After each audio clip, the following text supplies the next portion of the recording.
부르짖어야 하나님이 응답할 거 아닙니까? 더 자주 모이고 더 눈물을 흘리고 땀을 치면서 나를 위한 기도 모임이 있어야 되는데 그 일을 교회가 앞장서 주십시오. 교회가 앞장서 주십시오. 내가 그 얘기 시혜를 들을게.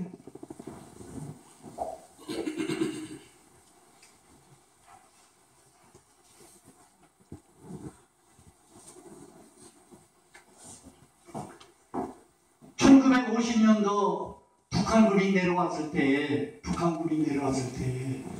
유엔군을 파송하려고 미국의 트루먼 대통령을 중심으로 해서 유엔에서 그런 결의를 하는데 안보이사회 15개 나라 중에 5나라가 상임이사국이 있는데 그 중에 하나가 소련이야. 소련 대표인데 소련 대표가 참석을 안 해요.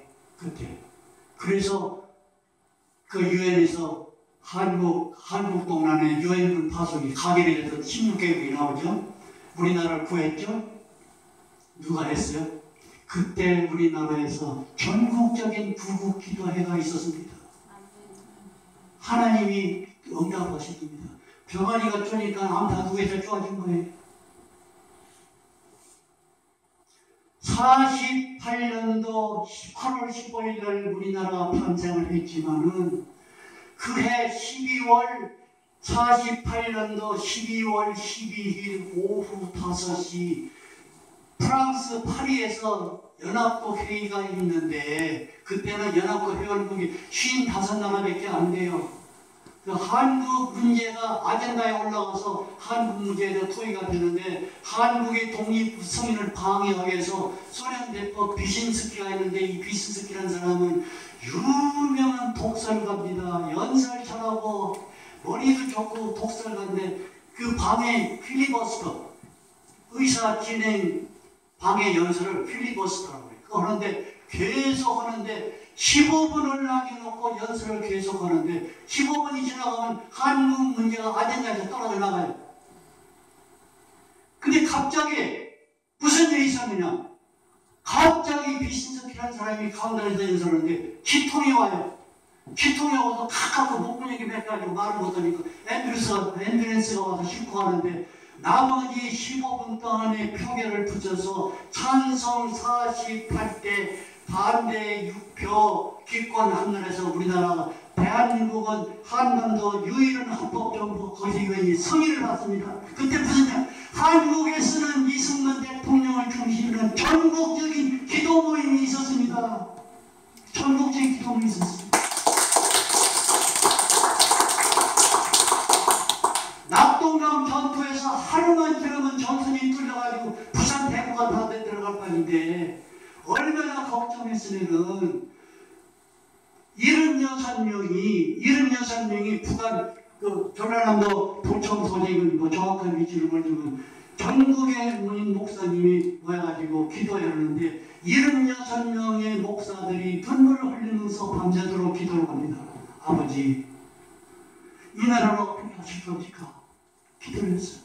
그러니까 내내 비가 오고 구름이 끼고 안개에 껴서 전투를 제대로 못 했는데 그 다음날 아침에 짱짱 해가 떠가지고 보니까 오키나와에 있던 B-29 2대가 떠가지고 낙동강 전투에 와서 외관 서북방에다가 960톤의 폭탄을 뽑아가지고 이민군 전선이 뚫려가지고 그때부터 유엔군이 북진하기 시작합니다. 이때에 부산에서 기도회가 있었습니다. 인천 삼육작전은 전사에 보면은 승리 가능성이 거의 없는 작전입니다. 그때 뭐냐면 부산 초량교에서 270명의 목사님과 장로들이 모여지고 땅바닥에 눈물로 젖을 때까지 푹 기도했습니다. 인천작전 승리했습니다.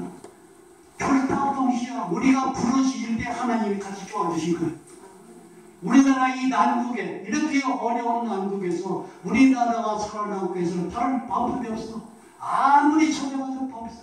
국회는 전부 우글우글 이상한 인간들이 와 있는데 어떻게 하겠어요? 우리가 교회에서 앞장서 주십시오. 크리스찬들이 앞장서 주십시오.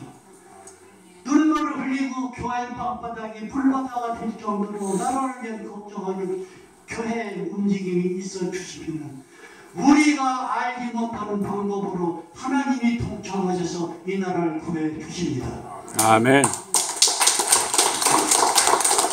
그래서 나는 여러 가지 경험을 볼 때에 2016년이 우리나라 운명이 마감이라고 생각하는데, 내가 회고록에도 썼지만은 우리나라 현대사의 큰 그림이 세 개가 있다.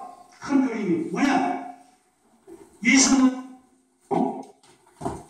이승만 박사의 대한민국의 거주국이요. 이건 위대한 역사적인 사건입니다.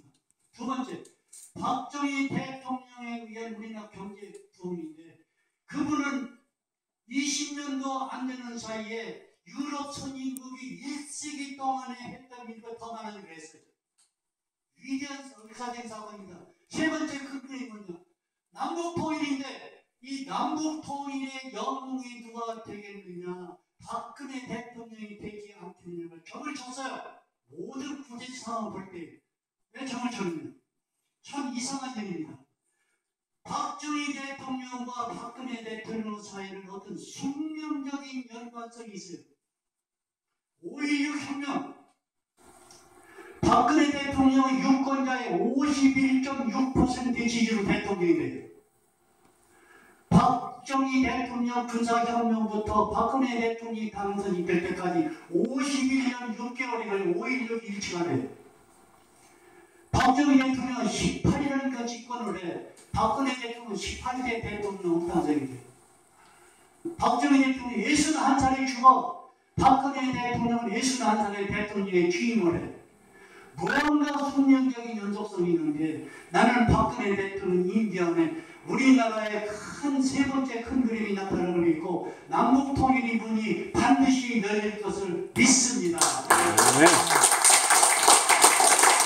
이 일을 위해서 졸탁동식을 합시다. 우리 기독교인들 눈물을 흘리면서 나라를 위하는 구운동을 하고 기도운동을 해서 하나님을 응답하는 역사를 우리가 봐야 됩니다. 아멘. 이것이 정치인들에게 맡겨서도 안 되고, 아멘. 20대 국회에다 맡겨도 안 되고, 우리가 하나님께 호소하는, 하나님께 매달리는 기도를 해서 졸탁동식 아버지 이 나라를 어떻게 하실 겁니까? 우리 민족을 어떻게 하실 겁니까? 우리 기도를 응답해 주십시오. 우리 백목사님 나와서 기도 좀 해주세요. 백목사님 나와서 기도 좀 해주세요. 아버지, 우리 어떻게 하실 겁니까? 이 나라를. 우리 졸탁동식 운동을 보십시오. 우리가 하나님의 매달리는 교회가 앞장서서 우리나라를 반드시 하나님이 버리지 않으실 것을 믿습니다. 아멘. 감사합니다.